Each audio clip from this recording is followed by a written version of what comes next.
Simon, great to see you again. First of all, how are you holding up at the moment? How you doing, Jack? Fine, mate. Actually quite enjoying it, being stuck in the house. I'm working basically 7 days a week now, so, well, before this furlough happened, so never really get a chance to see a lot of my kids, so last 6 weeks I've seen a lot of them, and I can tell you they've got absolutely no personality whatsoever. Well, we'll get stuck into what you're up to at the moment, but first we'd love to look back on your time with Portsmouth. The year you were with the club, it was the first season owned by the fans. There were 3 managers and capacity crowds in League Two. It certainly wasn't dull, was it? No, it was mad. You know that I left Swindon obviously, and I went on trial at Yeovil. They'd just been promoted to the Championship, and Yeovil actually had offered us a deal, and I tried to get a bit more money out of Yeovil because they were in the Championship. And Gary Johnson says, "Well, I'll tell you what, our chairman's coming to a game tomorrow." I think it was against, I think it was Poole Town, because I remember Charlie Austin. I messaged Charlie saying, "I'm playing Poole Town tomorrow, mate. Like, what can I expect?" And he's like, "Mate, like, it'll be on the pitch, stuff like that." So got to Poole Town, the chairman was there and never played well at all, man. As I say, the pitch was terrible, it was bumpy, it was like a public park, man. And after that, Gary Johnson's like, need to see you again just to get a deal. And I'd been in Yeovil for like 2 weeks at this point, and I just went to him, nah, just leave it, I'm just going to go back up the road. So I went back up the road, and then I got a phone call to go and meet Martin Allen at Gillingham, which I was excited about because I know he's a character. And then the agent phoned us and says, "Listen, Pompey have been on." And Matt Ritchie phoned us as well. Matty said, "Listen, mate, I spoke to the manager at Pompey, he's desperate to get you. I think you'll love it there. The big crowds and stuff like that." And he says, "Obviously, great club." And I said, "I'm going to meet Gillingham, Matty." And Matty's like, "Nah, f*** Gillingham, mate. Like, Pompey's, I think Gillingham were in League One that year." And he's like, "Nah, Pompey, but you'll love it, mate, honestly." So just spoke to a guy with him on the phone, and I think I got offered more money at Gillingham than I was getting at Portsmouth, but I just had a wee feeling about Portsmouth. Always thought they were quite a cool club and stuff like that, and obviously the names that I've played for them, and you hear about the fans and stuff like that. So just turned the car around and went down to Portsmouth and signed. Well, it sounds like you look back at the time you spent with the club and that one season with a lot of affection. How true is that? Oh, I loved it, mate. Honestly, like, I loved Swindon. I was there for 4 years. I was so pally with all the office staff, the catering ladies, the chefs. And I was always worried about going to a new club because I like to speak to everyone, not just the players and stuff like that. And couldn't have met a better set of people than you will at Portsmouth. I mean, for the first minute, for Kev, the kit man, to Debbie that worked in reception, Mary that helped Kev, even the stewards on the match day. I don't know if you know him, the fat guy at the door. He's the happiest man in the whole world. Like, every day he smiles. Do you know what I'm on about? Match days. Yeah, with Abdul. Is it Abdul you're talking Abdul, about? that's him, mate. He is the happiest man in the world. As I say, kitmen, receptionists, office staff. Ashley, is it Ashley? Emberson, yeah. You know, they're all still there as well. Nice, mate. So I just got a good feeling for the place straight away. And as I say, I judge a club on the people that work there, and I don't think you'll find many better than Portsmouth. And John as well, obviously Johnny Moore, what a guy, got on with John straight away. It was just that same sort of person everywhere in Portsmouth, you know, even for the fans that you meet, everyone was just so nice to you. So, I couldn't have picked a better club. You had no airs and graces, even riding around the city on a bike called Duncan. What was that all about? So I couldn't drive, man, but I didn't know what Portsmouth was like. And then when we got there, me and my missus were walked about with the kid for a bit, and I says to her, like, because it's beautiful, South Sea, you know what I mean? So she says to me, "Why don't you get a bike and just bike it into training?" Because it was like, what, 15, 20 minutes to the stadium for mine. So went to, I think it was one of the physios or Louis Langdown or somebody that says to me, "My mate's got a bike shop in South Sea, just head in and he'll sort you out." So I went to this mad garage place, and this guy sold us a bike for like 150 quid. And it was the best thing I'd done, mate. Honestly, absolutely used to love cycling about Portsmouth. As I say, it was such a nice place, and used to cycle in and cycle back. And then I made up a Twitter for it and all that. And and then all the boys were getting pictures with Duncan the bike. I think the bike was on Soccer M actually.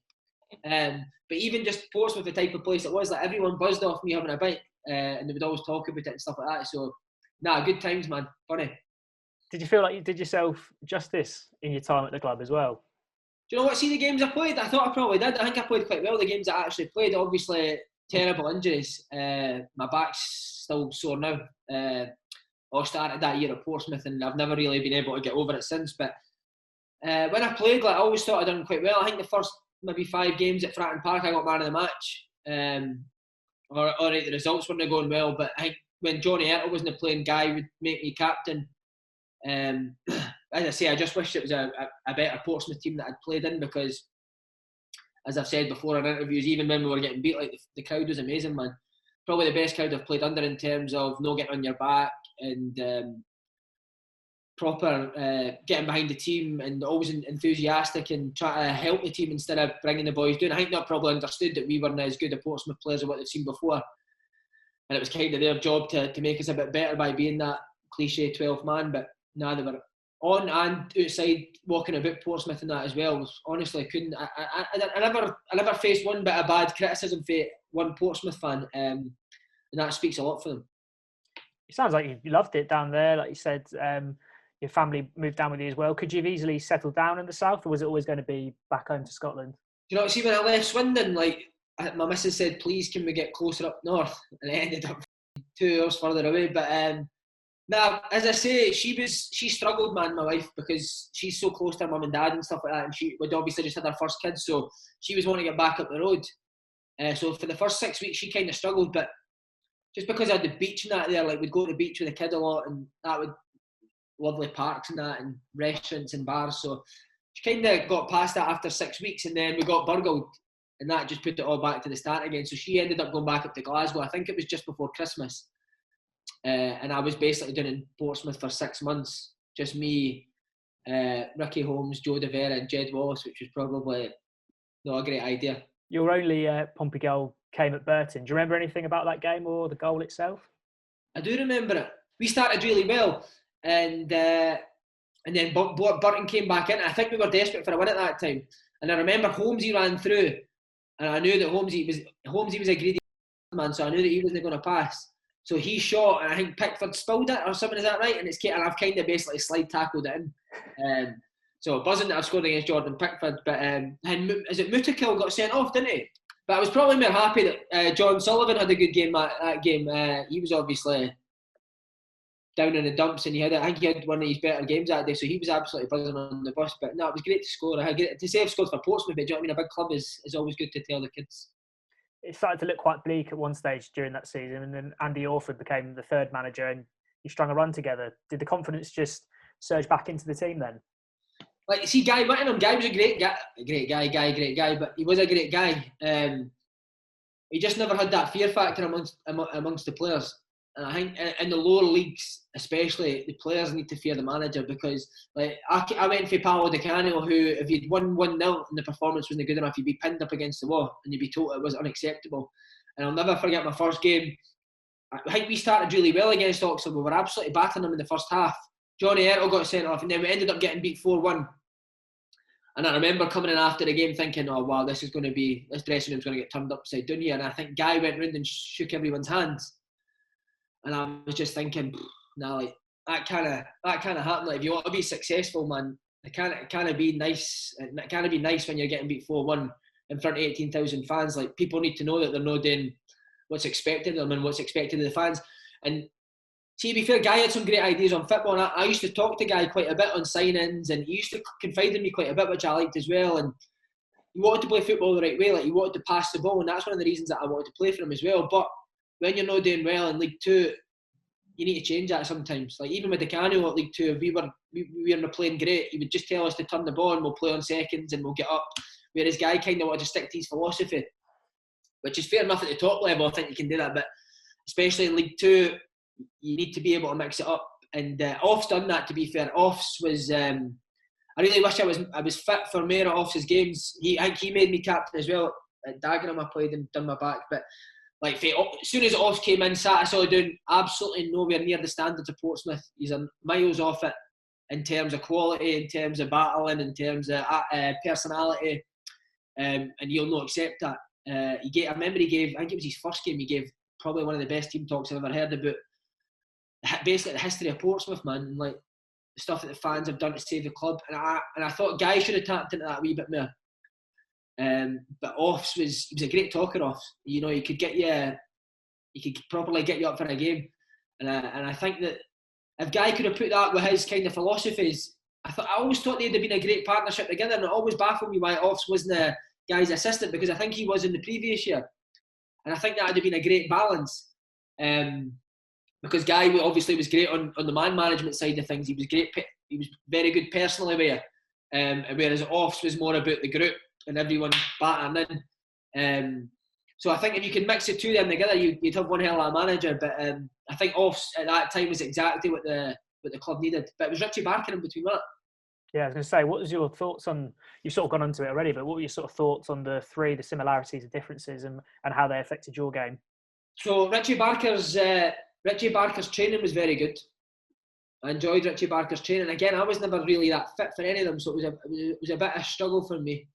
The thing that baffled me a wee bit with Richie Barker was that you would pass the ball all week in training, and you'd work on wee passing drills and tight possessions, and it'd come to a Saturday and you'd want the ball kicked in behind, which I think it was Steve Coppell that was there, was quite big on that as well. Like, we'd practice hitting the channels quite a lot. But Richie Barker was quite good. He had that good balance where the boys had a bit of a fear factor in Richie Barker, and he was good personally as well. Richie Barker, I don't know why it never worked out, because at Bury he was very successful, wasn't he? But see, to be honest, like, you could blame the three managers or that, but the players weren't good enough. Like, the way Richie Barker probably wanted to play football, I'm probably contradicting myself here actually, because Richie Barker probably seen what we had and thought, I can't play the way I want to play with these players, so I'm going to need to find a different way, and that's probably why we started turning the ball. But ultimately, the manager can be as good as you want, but if you've not got good enough players, then you're always going to struggle. And for me, there wasn't a good enough set of players there to be successful. You touched on it slightly earlier. You mentioned the win at Dagenham. You were all on fire that day. How did that confidence surface? Probably Offs, as I'm saying. Offs came in and just totally blew everyone away with the passion that you had for the club and how much it meant to him to win. And he probably made players better than what they were, Offs, because, as I say, the players, in my opinion, weren't great.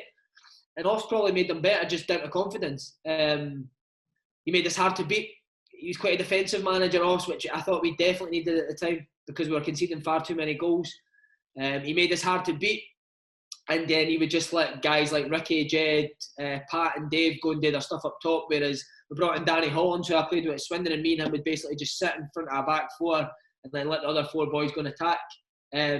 So his tactics were very good, Offs. And as I say, that matched with his enthusiasm and his will to win was exactly what their players needed at that time. And it's funny because when you look through the names of the players that are there, most of them have went on and done quite well. Dan Butler, Jack Watmore, Adam Webster, Jed Wallace, Ricky Holmes, even Andy Bartram's went on and had a good career. So I think the players at that time were maybe just overawed by the fact that there was 18,000 people there every week. And added on to that, as I say, with Guy, you were never really in trouble. You never really pulled up over anything. And I think the players at that stage of the career, that was not what they needed. They needed somebody who was going to be on their case constantly. Because we're all quite young at the time, bar Dave and Pat. But I think we just needed a manager who would constantly be on us to be better, basically. Come away here and he draws into wins. Do is be organised and the team. Sorry. Towards the end of the season, you played at Oxford in a 0-0 draw. Overdid it on the takeaway pizzas, and then did a post-match interview with our own Johnny Moore. Do you remember what happened next? I got the hiccups, didn't I? Do you know what? I actually had the hiccups the full game, man. Like, I actually couldn't concentrate. The ball was coming and I was hiccuping. That's me just using an excuse for being absolutely hopeless on the day. But I think I played right midfield that day. Richie Barker asked me to play right midfield, and I hate playing right midfield. And then I obviously done an interview with John, so it was just it was 3 years of an absolute nightmare at Oxford for me. You've ended up at Peterhead now, and you've also got a very successful podcast with Open Goal. Tell us a bit about both, and are you looking to further your media career? Oh, you know what? See, that media career stuff, I hate when people say that. Somebody texted me the other day asking for Gary O'Connor's number, and I said, no, listen, mate, I didn't give people's numbers out. And they said, oh, come on, journalists should help fellow journalists. And I actually had a big rant to him saying, listen, mate, I'm not a journalist, man. Well, I didn't see myself as a media or journalist, basically.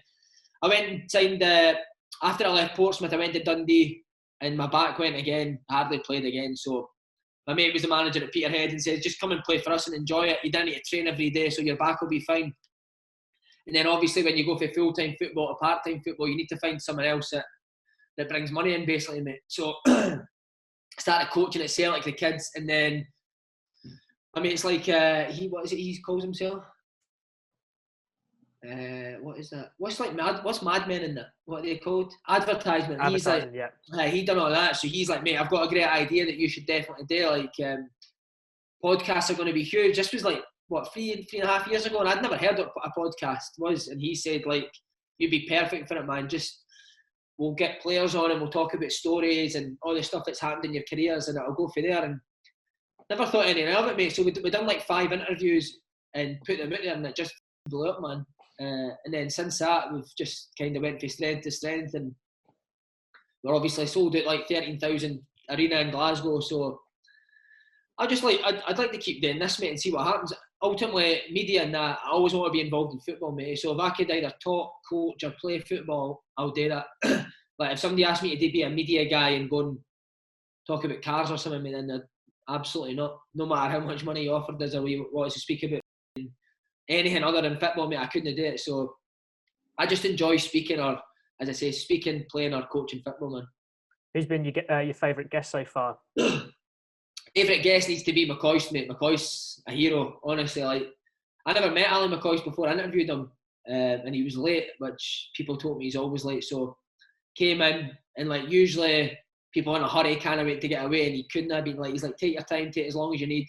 Sat and spoke for like 20 minutes before the interview, got a laugh, and then interview, mate. Like, anyone could interview Alan McCoist, man. Like, ask him one question, he'll go on for ages. He's got loads of great stories. And then I actually done it. He's the only one that's done 2 interviews on Open Goal. He done a Rangers one, he done a Scotland one, and then I done a Scottish Cup draw one last month or 2 months ago. After one of the Scottish Cup games, me and him drew the balls out the hat, and in rehearsals I says to him, "Is this how you used to pick your Rangers team?" And he was himself laughing. And I says to him before we went live, I says, "Do you mind if I say that on air?" And just the type of guy he is, he's like, "Nah, go for it, man." Like, so that just sums him up as a guy. Like, I was going to take the piss at him, but he was still more than happy for me to go and do it. So.